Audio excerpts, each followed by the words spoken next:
हाजरीन, मैं Moinuddin Shaheen, associate professor शोबाई Urdu, सम्राट Prithviraj Chauhan government college Ajmer आपके रूबरू हूँ। कल हमने अल्लामा राशिदुल खैरी की नावल निगारी का जायज़ा लिया था। आज उर्दू की मशहूर अफसाना निगार, नावल निगार या ये कहिए फ़िक्शन निगार कुर्तुलैन हैदर की नावल निगारी पर मुख्तसर गुफ्तगू करेंगे। कुर्तुलैन हैदर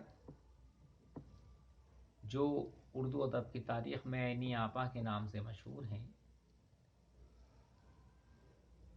उनके वालिद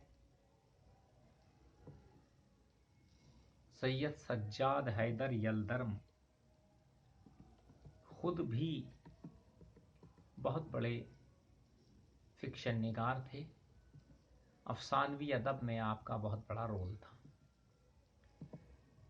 उर्दू नावल निगारी में कुर्तुलैन हैदर ने बहुत मुमताज़ और काबिल क़द्र दर्जा व मर्तबा हासिल किया।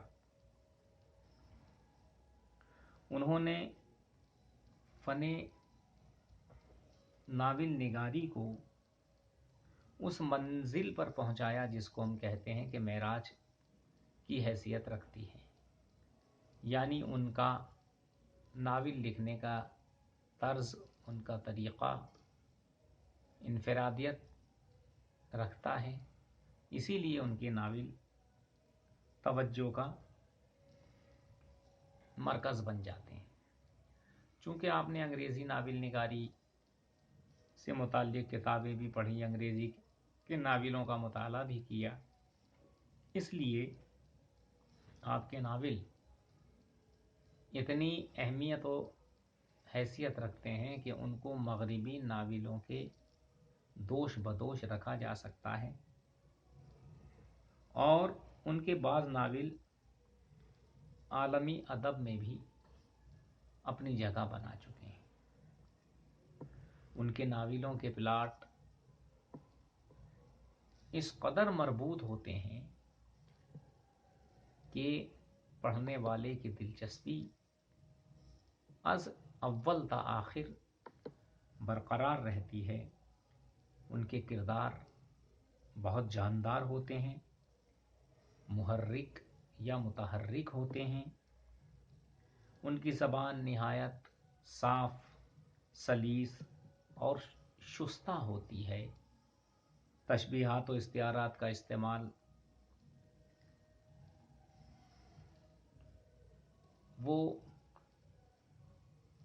जब करती हैं तो ऐसा मालूम होता है कि उन्होंने ये तय कर लिया था कि मुझे किस मुकाम पर किस तरह की तशबीह इस्तिआरे की ज़रूरत पेश आएगी। जिस तरह से एक मेमार जब तामीरी काम करता है तो उसे पता होता है कि कहाँ पर किस किस्म की ईंट पत्थर की ज़रूरत होती है, वैसे ही इन्होंने अपने नावलों की तामीर के वक्त अल्फाज, तराकीब, तशबीह, इस्तिआरे का इंतखाब पहले से ही करके रखा होता है।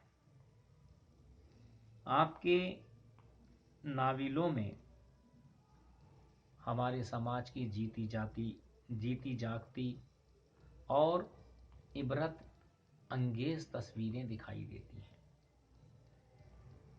कुर्तुलैन हैदर का वो नावल जिसका उन्वान है आग का दरिया बहुत अहमियत का हामिल है।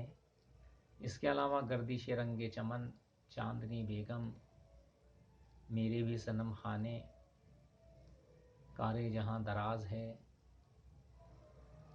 ये ऐसे नावल हैं जो उन्हें न सिर्फ उर्दू नावल निगारी की तारीख़ में बल्कि पूरी दुनिया की तारीख़ निगारी यानी उर्दू नावल की तारीख़ में जो आलमी सतह पर लिखी जा रही है اس میں مخصوص جگہ دلانے میں کامیاب ہوتے ہیں۔